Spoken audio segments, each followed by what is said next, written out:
That is where the magic happens. 2 baths, fill that up with water. Stormy, wintry day. Who are you taking with you? Whoever wants to come.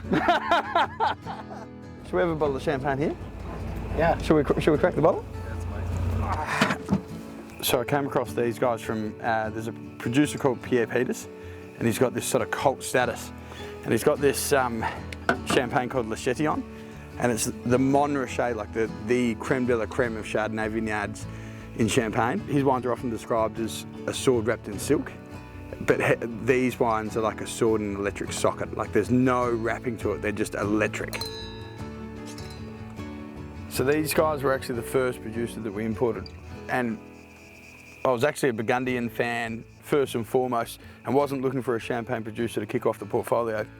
But what I loved about these guys is they were often referred to as Domaine Guiborat instead of Champagne Guiborat.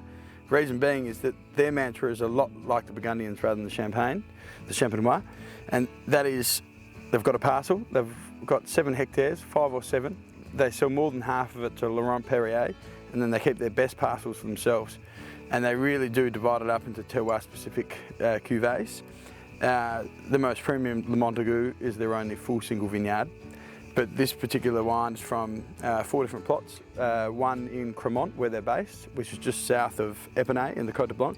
And then the neighbouring villages, Huy and Chouy. So 2 plots in Chouy and 1 in Huy. It's their sort of second in the range. So their first in the range is Tethys.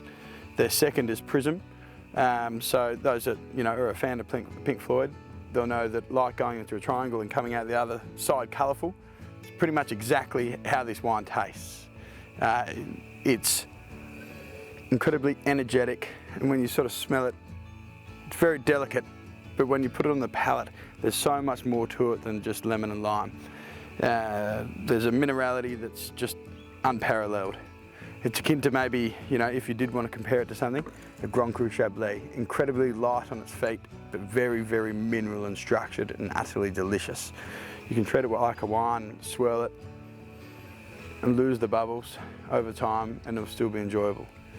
I've drunk this wine many times, the next day flat and warm, and it's still delicious, and that's the test.